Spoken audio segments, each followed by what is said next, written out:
this topic, margins of margins, researching forgotten Chinese Canadian journeys in the Chinese Times, which is, like Rosalie mentioned, is the longest running Chinese language newspaper in Canada. And today is July the 1st.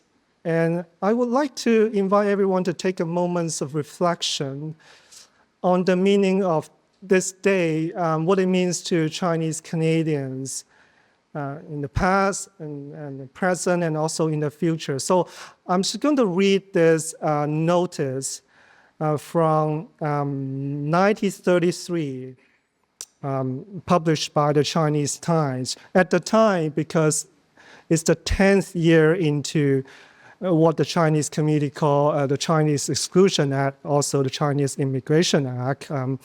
So I'm going to read this, and it's my translation of the original, so you could take a moment of reflection as well. So on July the 1st, 1923, Canadian government enacted the Chinese Immigration Act with 43 cruel sections. Seemingly a lifetime, seemingly in no time, we're now into the 10th year. We hope all Chinese from all walks of life suspend your work or business on July the 1st for collective remembrance. Only together can we remember and may one day undo the burning humiliation and shame in solidarity. At the time is by the Chinese Benevolent Association, July 29, 1933. So that was one of my findings while just reading through so many issues in the Chinese Times, and that stood out to me as one of the most poignant notice in terms of what it means to share an identity, a collective identity at the time while living in the times of exclusion and explicit discrimination. So that's my personal reflection. So I think the topic for today is, focusing on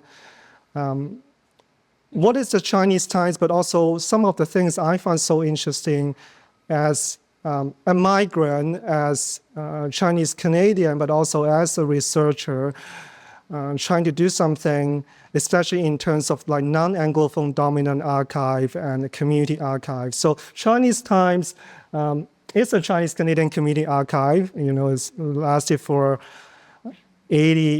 almost 80 years. And I think fortunately, recently archivist Jun Chao has just published a research guide for the Chinese Times available online already.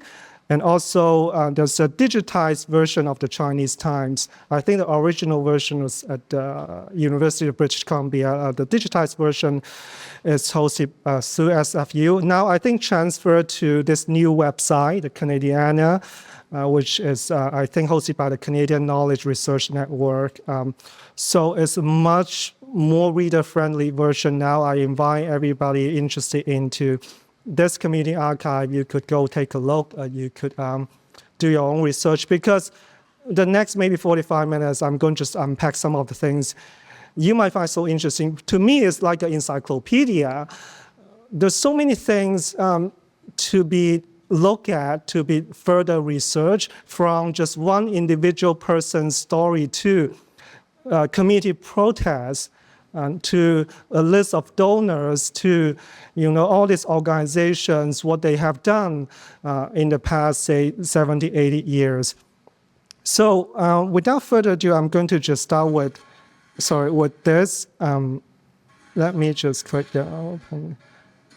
A brief introduction of my positionality. So I guess everybody reads the Chinese Times in different ways. So my own way of reading it is as a person interested in language, as a migrant myself, also as a researcher. So the two pictures I'm showing here, the picture to your left is the way I got involved into language learning through the Cantonese Saturday School, because part of my identity is a Cantonese person, through I think just down the street, I mean, this Canning Saturday School hosted by the Wang's Benevolent Association, by the Youth Collaborative for Chinatown, as well as the UBC Cantonese Studies program.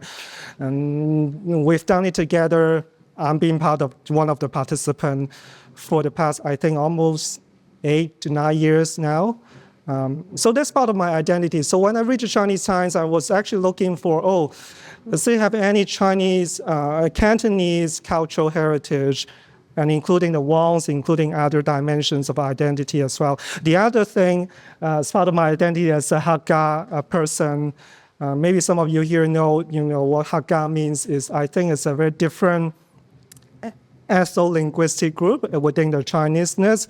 So maybe I'm going to show you just a brief 20-second video of the recent events that hosted by Kieran Rising. One of the organizers, Melody Ma, is also here.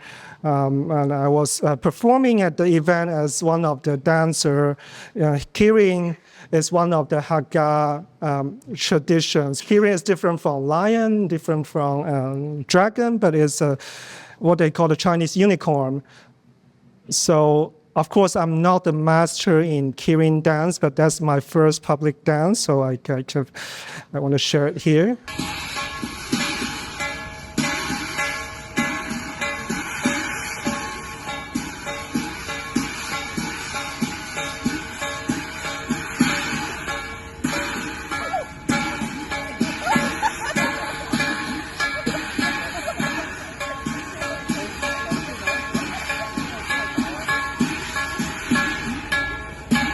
Okay, so that's about myself as a person reading the Chinese Times and the motivation behind it, right? Because I was looking for my cultural heritage, looking for my heritage language, looking for other people's stories of migration, which are important to me. And I think to the community as well. That's why I frame it as like the forgotten journey, because there are lots of people's stories simply being erased or forgotten because they didn't get a chance to stay here. They have to move to somewhere else because they don't have better options. But how about themselves? Like nobody even remember their names, but I could find some of their names in the Chinese Times. I think they deserve a place in Chinese Canadian history. So here are some of the clicks of the first page of Chinese Times over the years. You could see the changes, the layout, and I think earliest years there were 4 pages, and then 8 pages, 10 pages, 12 pages, and I think eventually it's 24 pages. I'm going to go through some of the publications later, and I think arguably one thing I noticed as you go into, say, the 70s or 80s and early 90s, you will realize, even though it has more pages, but to me, it's becoming less intriguing compared to the earliest years, because later years, there are more advertising. Advertising itself is interesting, though, I think, but just in terms of when you look at the history itself, there are certain changes. So I think today's talk or dialogue, in fact, if you have any question, you could just signal, and I'm happy to answer anytime. You don't have to wait if you don't want to wait. But, so I'm going to maybe unpack it from 3 different angles. They're interrelated. One is an effective archive. Look at the Chinese Times as just embedded with lots of emotions, people's feelings, things that people cannot actually find in official archive, like the state-sanctioned documents. You wouldn't know how people feel about this. But in the Chinese Times, well, all sorts of feelings like anger, hope, disillusion, disappointment, longing, etc. The other side is the vernacular archive, as in ordinary. I think I'm reading as an ordinary person want to know how other ordinary migrants, they live through those times and how they manage living, how they make a living, not as somebody who has lots of access to material good, but as just an ordinary person, precarious status. And the other thing, of course, is always this geopolitical tension from the local, national to the international level, right? How people were impacted by actually World War II, and that translated into some of the inter-community tensions and relations as well. I share one example to exemplify what that means. So I will start with the first one, the effective archive. Reading into that archive, I find lots of letters. So in fact, I will start maybe in a more counterintuitive way. The letters of how people say goodbye, right? These are the people who didn't get to stay here and have a family legacy, but people who have to leave. And they left. The only thing they left here is this short notes of, like, I call them goodbye letters, really brief, maybe 2-3 sentences. So I'm going to read this. For example, this one is 1914, December 25th. I think at the time it's World War I. So this person called Hui Chao, so he left this note, says, "To my dear friends and fellows, for all your care and consideration that supported my return home due to the bleak picture for employment. I'm grateful for all your meals, gifts, companionship on my journey. I'm touched beyond words. But the departure is imminent and regrettably give no time to say goodbye one by one. Please allow me to share with you my unabating hopes for world peace, for your prosperity, for a day of togetherness in a better society. Sincerely, your brother, Hui Chao." And of course, my translation is now, I think it's not as good as the original Chinese though, but I try my best to translate that feeling. You could see that person's disappointment, right? It's like, wow, the person stayed here for so long, but eventually had to go. Nevertheless, he left a note saying that, well, still, I hope my fellow, they could be well, they could thrive. Hopefully one day we could come together in a better world, in a better society. So that's the only visible traces you could find of these people who, migrants. Well, they were also, I guess, they were Chinese migrants living here in so-called Canada, but eventually they have to live. But I do think that people like them deserve to be remembered in a way as well. I have lots of other notes like this. I'm going to share one of these. So that's something I find very interesting and touching to me in the Chinese times. And for example, here's another one, right? 10 years later. That's the time actually, 1923, as some of you know, well, is exclusion period already almost started actually, right, between 1923 and 1924.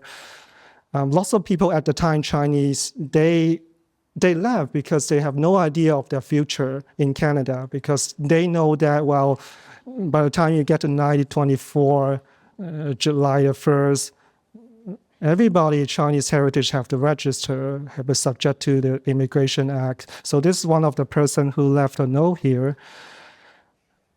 I picked just 2 phrases here as a way to show how these migrants, how they say goodbye, basically. Right? This person, they spent 41 years here in BC, and then they said, 離家日久 in Cantonese, 鳥倦思還, or in Mandarin, 離家日久鳥倦知還, which means it's like a metaphor, an analogy of birds, worn and weary, find their way home. So that's a traditional Chinese way of expressing one's being tired, finding their way home like a bird, as this person used the bird. Right? There are many other metaphors I find in similar notes. People use similar or different metaphors to express. Right, they've been here for so long, but eventually they have to go. And that's how I remember them. And of course, many more. Sometimes I feel it's more about people, despite knowing that they have almost zero visibility in this society. Nevertheless, they want to show something, they want to express something so that people, perhaps not at the time, but at least in the future, could know that, well, they've been here. At least they have their names. Right here you have the Zhongge, Ma Zhongyin, Zheng Gua, the Chong, the Ma, the Zheng, have their first name as well as their last name here. And all these people, right, they've been here 30, 40 years or more. And eventually, that's one of the, maybe the only thing they could provide for the future generation to know their existence here.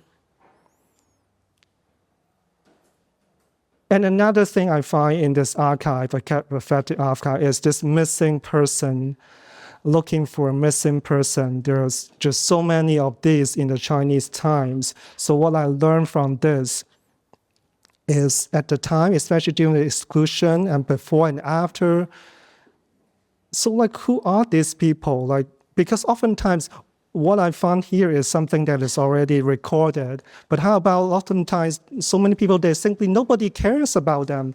Nobody even remember them. Like these notices are even like people, they have, say, family members or friends who actually care about them for different reasons, still want to find them. But how about those who didn't even get to the newspaper? Actually, I imagine there will be more.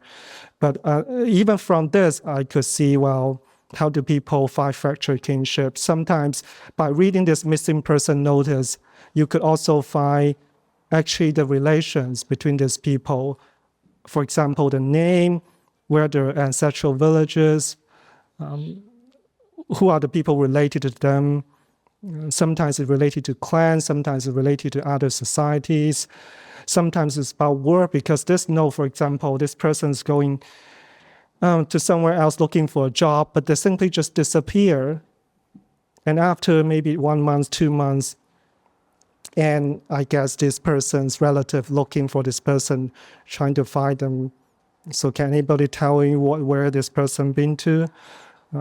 Just so many sad stories. And then one of the saddest, of course, is some of the suicide report. This on your left is Guandingan, or also known as Guanmui. As actually, some of you have been to the paper trail exhibition, you might notice is one of the person who committed suicide during the exclusion times, and there are English media reports as well. But the Chinese publication, I believe, has more details, right? The person's name, full name, ancestral village, age, the job, also the mental health, and well-being.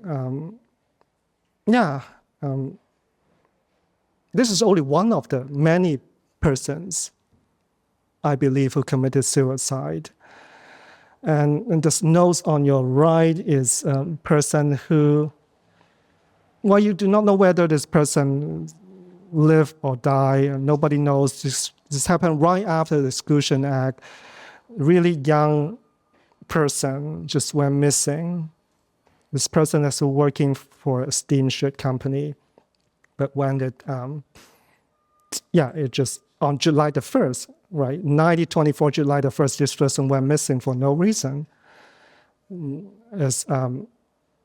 Because the last name is Wong, so the Victoria Wong's Association is looking for this really young person.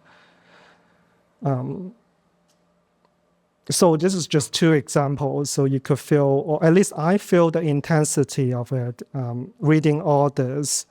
You can imagine people's feelings, the community feelings about what it means to live in these times of seclusion. Do people choose to live, choose to return to their ancestral land, or do people just choose maybe one of the saddest ways, just, committed suicide?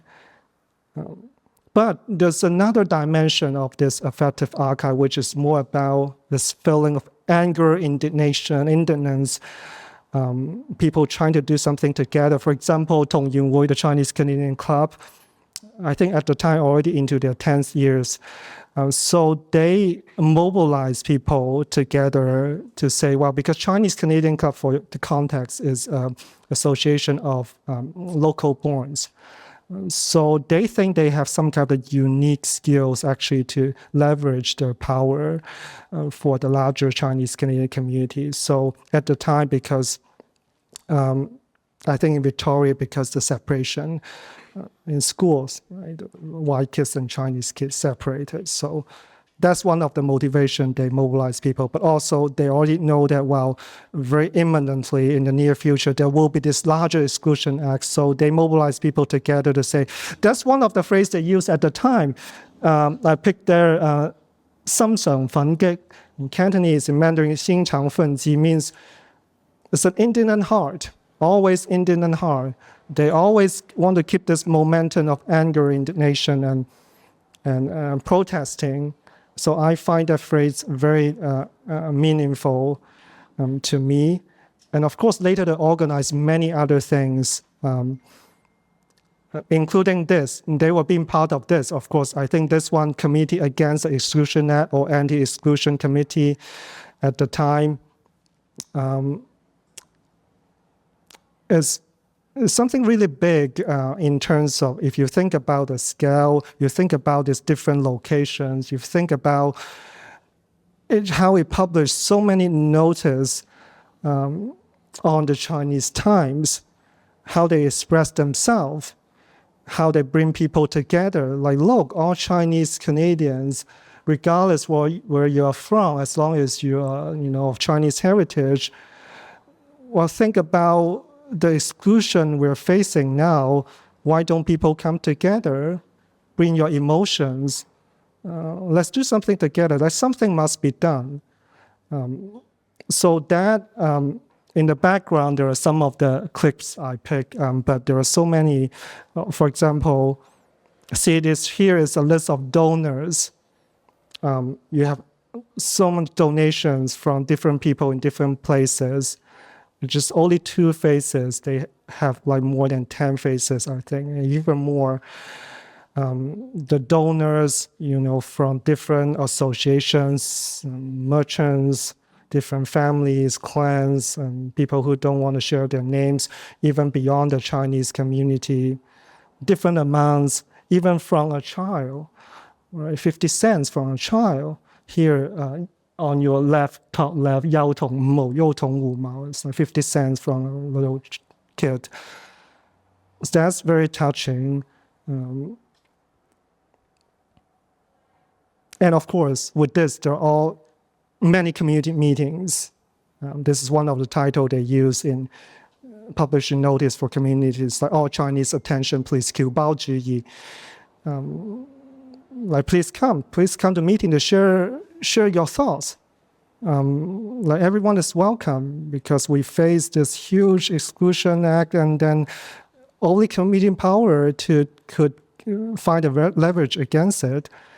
And this is one of the person, of course, not to highlight just individual heroism, but I think this is one of the person that kind of proposed this idea, like in Victoria, Lei Min-san,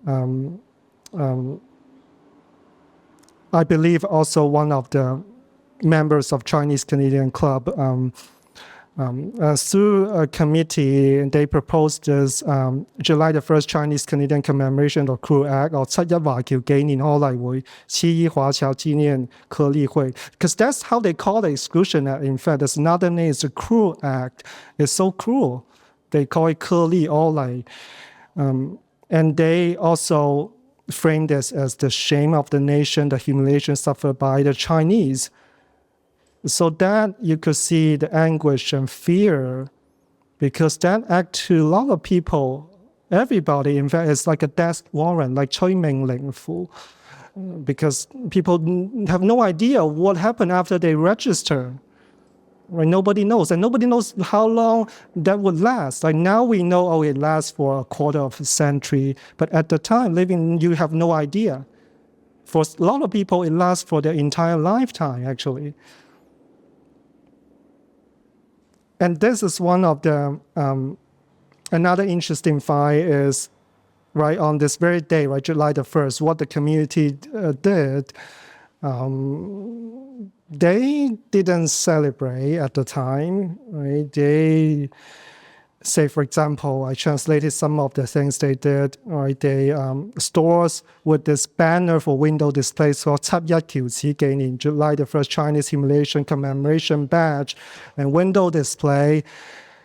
And they ask community members, everybody do not hand a Canadian flag, do not go to parks or parades, do not go to events for celebration, right? Because to the Chinese community at the time, it's not a moment to celebrate, it's a moment for deep reflection and how to survive, right? There's no singing, musical performances, etc. And so it has across different places, not just in Vancouver. You could see all the names. There are more. There's only so much I could find and read at this point. And another thing, maybe one more thing in this archive is this. I find it so interesting for this one because it's a song competition. It's an anti-exclusion song competition. That's after the Exclusion Act, right after. And the community here in Vancouver organized this. So everybody submit a song in the Gold Mountain side, 金三角體. If you're interested in the 金三角, the Gold Mountain side, I think there's a book published on just what the Gold Mountain side, because it's one of the old style of Cantonese, early Cantonese diasporic persons here. They write vernacular songs. So they ask people can you submit something just to remember this day of, humiliation, exclusion. And I'm still looking for more information on this. I'm trying to find some of the songs, actually. And by the way, I think the Wong's Association, I believe, has one of the winning songs in their own Wong's Association archive. But there must be more. So that's the first dimension, the affective archive, right? How the Chinese Times document people's feelings, right? Despair, sometimes individual feelings, sometimes collective feelings, loss, hope, yearning, returning, dreaming for a dignified being, and all these feelings. I do believe feelings are in and of themselves important from an archival perspective too, because it gives people a sense of humanity beyond just data, beyond just a number, beyond just statistics. And here is another missing person notice. And then on your right, there's this called 普现世主義, is pessimistic. I think it's mentioning about this person who committed suicide, always been so pessimistic. Anyway, that's the first dimension. The second dimension I'm going to unpack is about the vernacular archive, which is related, but it's more about just the everyday, ordinary experiences, like quotidian, how people just be there or just exist, and how do they relate, how do they network, how do they make their own world. Of course, they made their own world in a position of subordination, and nevertheless, they made their own world with a sense of dignity.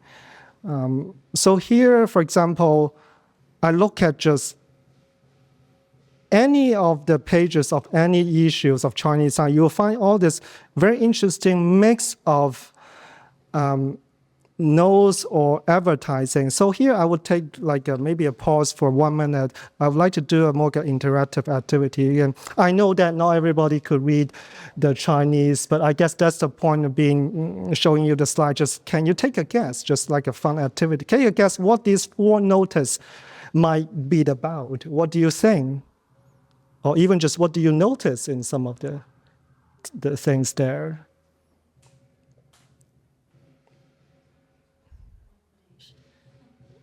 Yes. What do you think it might be about? Liquidation. It's about business. Okay, good guess. What else? And restaurant. Yes, restaurant.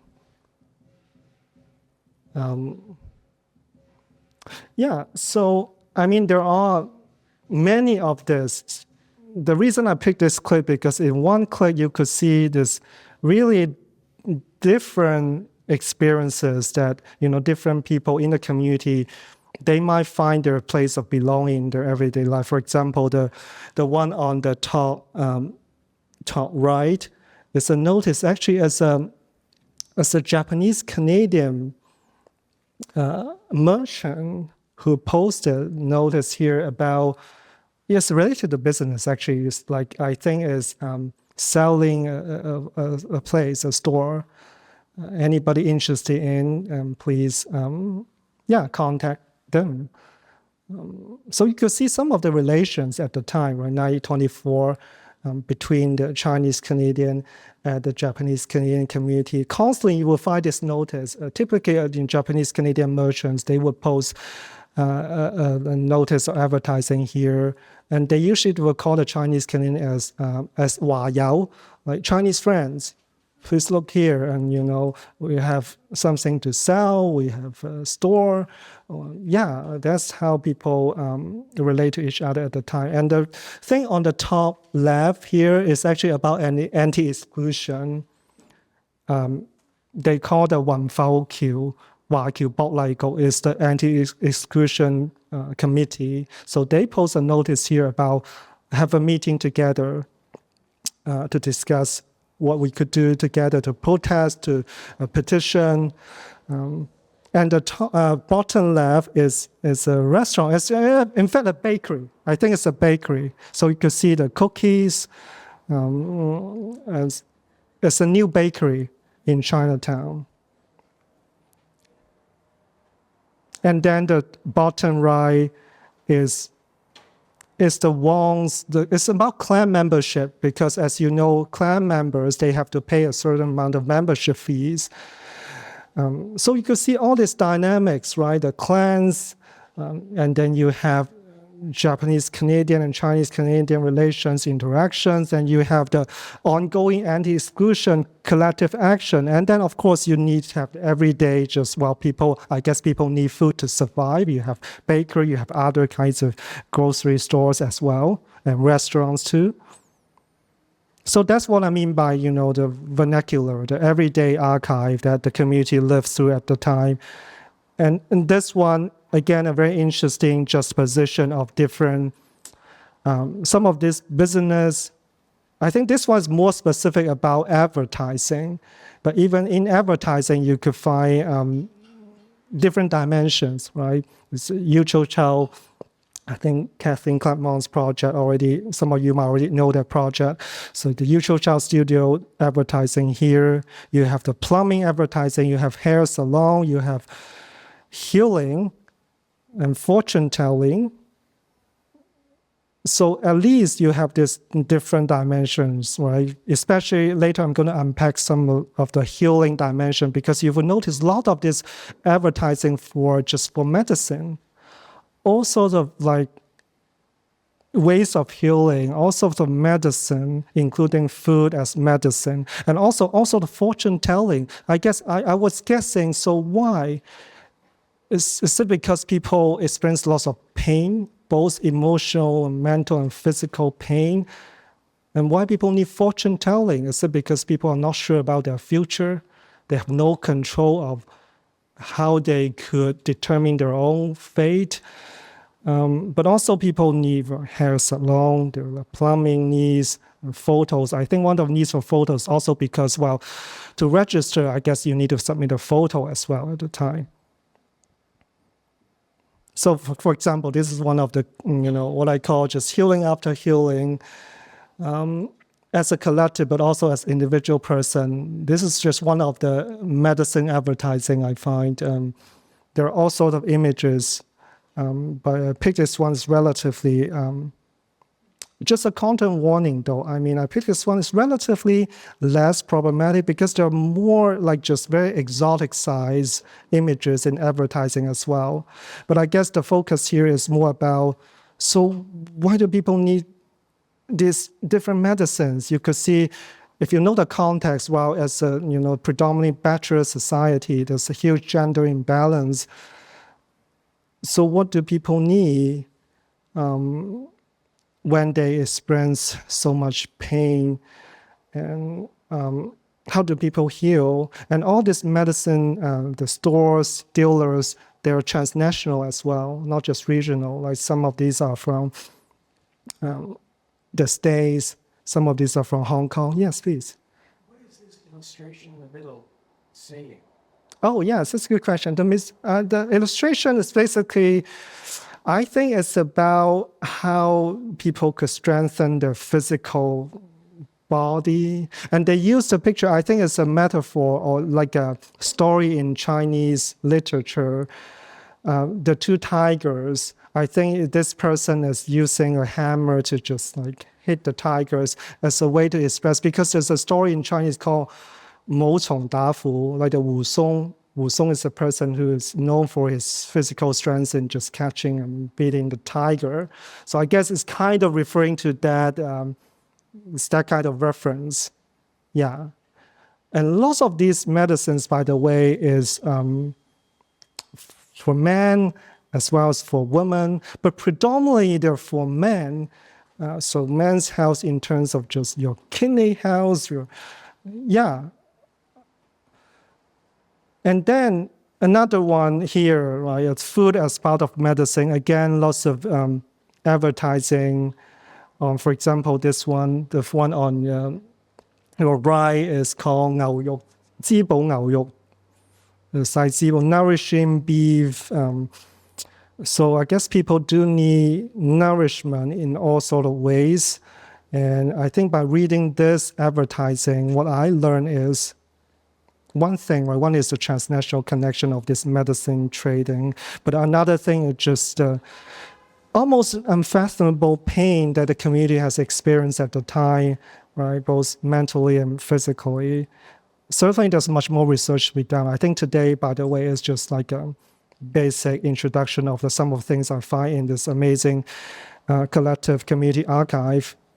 And of course, you have another thing is the memories.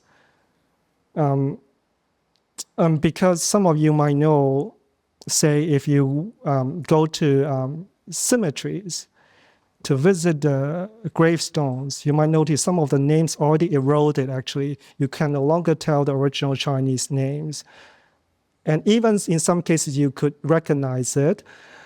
Usually there's a gender dimension, because usually the female members of family, they only get their last name. Usually the given name will be, for example, last name as Wang, Wang Si. The Si is not their actual given name. The Si is just like more like an honorific name. But here, in the obituaries published in the Chinese Times, actually you could manage to find people's entire name. That's one thing that I find is important is, well, if anything, lots of people, they didn't get any visibility, because of racism, because of patriarchy, but they get some visibility here at least. You could trace a family kinship, for example. So because in obituary, they will list, how people actually related to this person who just, passed away, unfortunately. And you could, if you're interested in your family heritage, you might be interested in look at. Also, you could actually retrace the Chinese names, like in entirety, right? Not just one last name, but the full name of it. And with this, of course, you might wonder why people cannot have the full name, even in, say, cemetery. One of the reasons being, the gender norms at play. But I think today there is, awareness of unpacking this dimension. And to me, that's one of the dimensions I find it very important. And also, I would invite everybody you could do further research. It's impossible for one person to unpack this many dimensions. And another dimension is, even among the forgotten, there are the forgotten of the forgotten. We're talking about people who, at the time, they were criminalized, right, for all kinds of reasons. For example, I picked some of the clips in the background. They're about Chinese Canadian migrants and workers and their relations with sex workers. Of course, because of the precarious status of both of groups and communities, they oftentimes are subject to just like over brutal policing, right? And some of them got deported, some of them have to escape, have to live.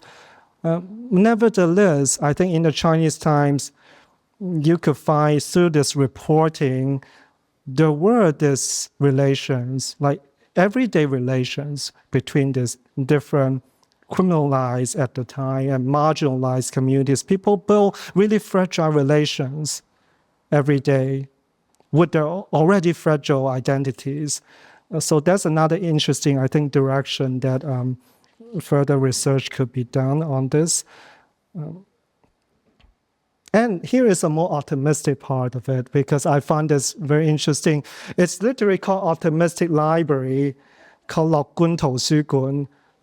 So what makes it so optimistic is, well, I read into it and I find, well, most often is basically fictions, right? Fictions about, again, is embedded in all sorts of racialized, gender, and sexualized ways, I guess. But it's important because, well, if you think about, again, the bachelor society at the time, so what could people do? Find a space of solace, a space where they could kind of a temporary escape from everyday hardship. Maybe it's in the optimistic library. We could borrow some books of fiction to read about.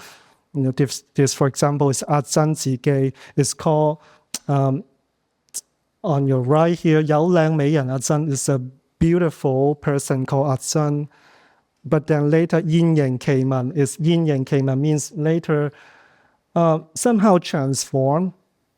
It's become a very interesting story. Of course, there are all sorts of elements of, exoticism. But that's one of the things people actually read at the time. People read. And as I said, right, well, by the way, the Optimistic Library, they have so many notice advertising on Chinese Times, especially during the time of, I think, World War II. Of course, also during the exclusion area. And then you could find lots of imageries, discourses, narrative. Of course, they're heavily racialized, they're heavily gender. But I think I read it with a sort of critical view, but also I find it's important for the community at the time. It's accessible materials. But one of the things, what I mean by critical read is like the gaze, right? Because at the time it's under this predominant Anglophone white gaze, where the Chinese community has to live through. But then people also cast their own gaze on other people too, right? Still, for example, literature as the Optimistic Library, right? They create different kinds of arguably also problematic sort of gender racialized stereotypes, but for their own everyday, I guess, cultural consumption. Also restaurants, because in some of the restaurant advertising, you could find all this. One of the things actually I learned from restaurants and their advertising is actually the way they use Chinese language is so actually very skillfully and artfully, because they try to persuade you to go there and enjoy their food. And by doing that, they employ a lot of gender tropes, right? So while we have beautiful waitress, we provide all kinds of services. We have this wonderful. Well, I mean, yeah, it's true. I could show you the original, but the thing is, right, read it in a critical way that, well, the gaze, that's what I mean by gaze under gaze, right? Under this predominant white supremacist Anglophone gaze, and people imagine the predominant customer, the Chinese Canadian man, they also cast a different kind of gaze onto what they perceive as their everyday life and in the spaces they could go to. And by the way, I think some of the people could actually go to some of the restaurants also already relatively higher in social class too, right? And so there's another class I mentioned in there as well. Like not even everybody could access those spaces. And another thing is also theaters. These theaters are not just local, but also they're transnational theaters as well. These are just one of the two of the most prominent theaters. One is the Zhenhua Sing, Chinese Awakening, and the other is the Senkyu. I think a similar idea, also Chinese Awakening. The other Zhenhua Sing is more like amplifying Chinese voices. So they perform a lot during World War II, also during the exclusion times, before and after. If you read some of the advertising, again, you could see this gender tropes there as well. Of course, as a part of the history of the Cantonese opera as well. They're in Vancouver, they're in, say, Nanaimo as well. And they travel across, I think, Turtle Island, even transnationally. And they also did fundraising at the time because of World War II. I think lots of these theaters, they're actually very much involved in certain kind of nationalism as well, right? Be it, say, Canadian nationalism or, in fact, the Chinese nationalism at the time. So, and that's the second dimension. I think the third dimension, which is not an extension, but also maybe the more complex geopolitical context of all this archive I've mentioned, is more about community relations, both within the community, right? Chinese Canadian community is already so complex, but also between the Chinese Canadian and other communities, in the context of all the international politics. For example, this first page of 1935, July the 2nd, I think 90 years ago. This is editorial on called 7·1條詞，7·1條詞 is like July the 1st, Chinese Humiliation Day. At the time, the community representation of Chineseness is actually, including all of this dimension, they are local, because we mentioned, Chinese Canadian Club, the local borns, also national. They talk a lot about, actually, at the time, the Chinese nation and the Canadian nation. And in that sense, also transnational, because they pay a lot of attention to what happened to the Chinese diaspora in other places in the world. Like they report on, so what kind of policies the Chinese had to deal with in Mexico, in Brazil, in South Africa, right, in all parts of the world. So they do have the awareness, well, there is this transnational diaspora network of Chineseness. Of course, you could disagree, you could debate, but I mean, that's what the Chinese Times for a long time, they hold these multiple positions. Some of the examples here, for example, within this, the Chinese Canadian community, I think lots of you here would already know there's incredible complexity. There's no one single identity just as Chinese Canadian. For example, the notes on your right, the Mankang is actually where I learned the Cantonese Saturday schools, the Wong's associations. They ran for a long time. They've running this Chinese language school called Mankang Hohao. So at the time they had this celebration for Children's Day, and the other one here is it's about a person. Last name is Ma, full name is Ma Buncheng. It's about a note that. They're going to maybe, it's about a business transaction. So I picked this two as a way to say, you could see, wow, there are these different people. People are doing different things, right? There are Chinese school, there are the different clans, there are the business, merchants. Don't even mention that people have their own different ancestral villages and cultural identity, like Cantonese, Hakka, and other cultural identities as well. So that's one thing actually yet to be unpacked, right, in the Chinese Times, precisely because the Chinese Times is in Chinese language, they record a lot of these nuances which people wouldn't actually find in the English media, because English media, as in the Anglophone dominant gaze, they flatten the differences. all you get to know at the end is, yeah, well, this person is Chinese Canadian. But what's more in Chinese science, well, what kind of Chinese Canadian? Where do people come from? Well, what do they do? Like sometimes people have so different political views too. So that's something I think people could actually find in the Chinese Times. Right, the follow-up question that I asked myself, I haven't done the research yet because, well, it's impossible to read through like 80-something years of this huge archive. But something I already find interesting to myself, the question is just how to move beyond these divisions, right? How to understand the nuances, how to read different Chinese Canadian clans associations. Because even this one clip here is about the Chinese Freemasons.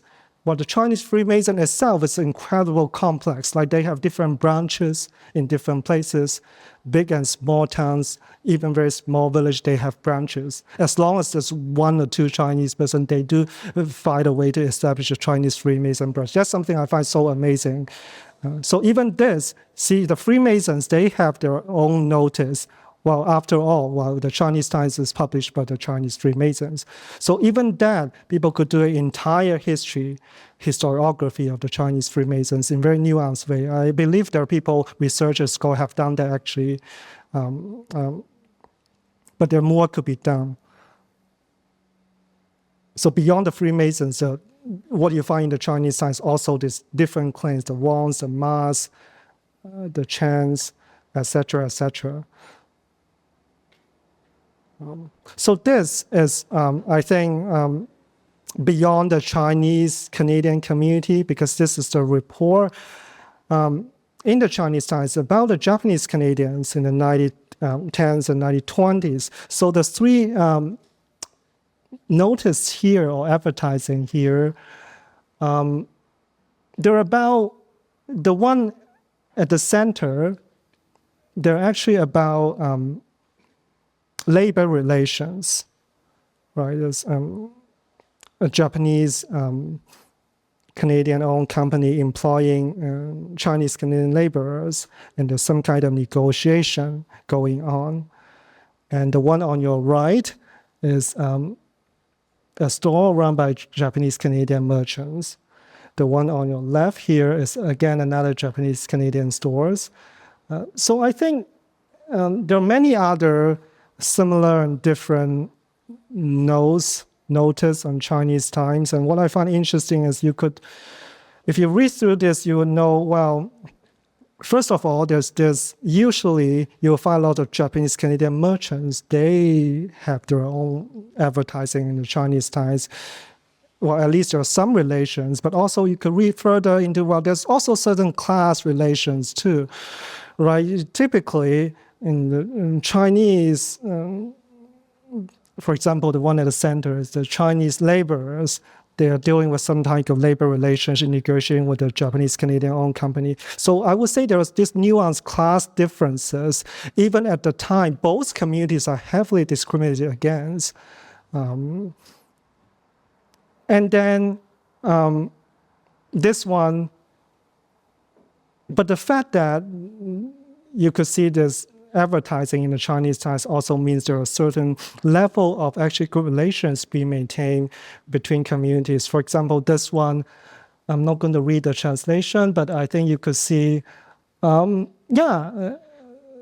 say for Chinese friends, we have special discounts, we have special offers.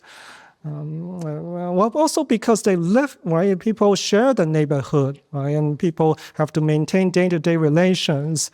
And also people know, like Japanese Canadian merchants, they know some of the popular foods in the Chinese Canadian communities. So from that, you could tell, well, the interactions, at least some of the interactions. But I think things also change. For example, from the 1920s into 1940s, during, for example, the Japanese Canadian incarceration and uprooting, the Chinese Times also has reports of that experiences. What I found so far is it's more or less like a journalist report, just, okay, this happened. But still, with that, you could read, I think because of time, it's impossible to unpack all the nuances. But I think one thing I find is it's definitely not just about local relations. The international, national politics, they definitely impact on the Chinese-Canadian community relation with Japanese-Canadian communities, and how people perceive each other, especially maybe here because it's the Chinese ties. It's more about how the Chinese-Canadian represents the Japanese-Canadian experiences, how people's perceptions sometimes actually shift from the earliest time to the 1940s. One example I could give you here is the naming of Japanese Canadians in the Chinese Times reports. So some of the report use, for example, here, Yan means Japanese person, but there are other names, maybe there are another time to talk about, because that is a kind of very emotionally charged, right? It's because you can imagine, at the time, World War II, and that transnational, international politics impacts on, because at the time, lots of Chinese Canadian here, they support for example, the Chinese nation, right? The Chinese nation is being jeopardized, right, across the Pacific because of, at the time, Japan's imperialism. So that heavily impacts on the community relations here, including how people name each other. And here as well, another click, and I think I picked a click. I think, for example, this one is actually a Chinese-Canadian person who were for the military.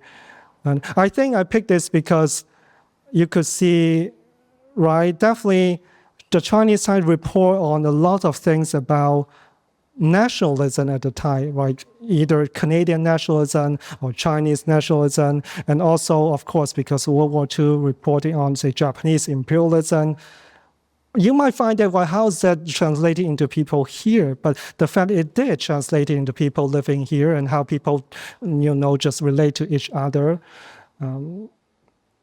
So that's something I think in the future, more research could be done on this.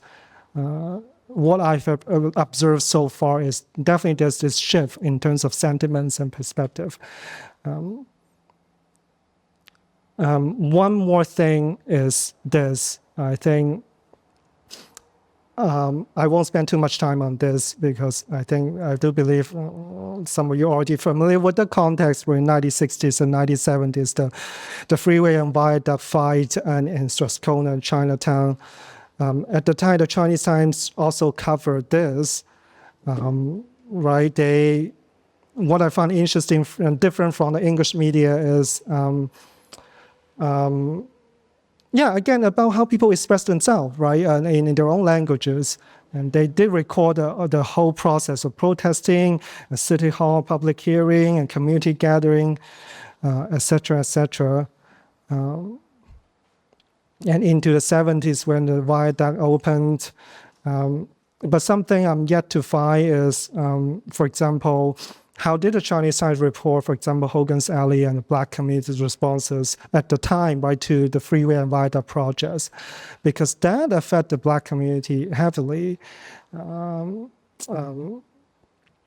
So again, here is just like a research direction. I mean, for those who are interested, and I am interested in this dimension as well.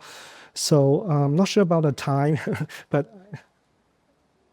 okay, so I think that's it. I mean, that's the three archive, right? You have the affective archive, the vernacular, but also the geopolitical archive. But I think to conclude, I think the idea I want to share today is just how to remember the forgotten, all these forgotten people, stories, contexts, everyday life. Do they deserve a place in people's memory? Do they deserve a place in how people framed a collective identity today? And this one, I picked this one because it's so touching to me. And for those who could read, it's called in Cantonese, 人生如海上路 to your right. In Mandarin, 人生如蟹上路. It's a metaphor, right? It's a poetic expression of like the life is so fragile. Life is like a transient. Life is like a dew on a child. So all this live recording in the Chinese Times, who still remembers them, and don't even mention of those who didn't even get to be recorded in the Chinese Times. Like if you remember those notes of like goodbye letters, like people just say, I'm leaving now, goodbye, thank you to all my friends and family who supported my journey. And they left. The note is all they left here. And this, after 100 years, and people, myself included, might read the Chinese Times again and find their traces. And maybe I also unlearn some of the ways I remember people and remember a collective identity.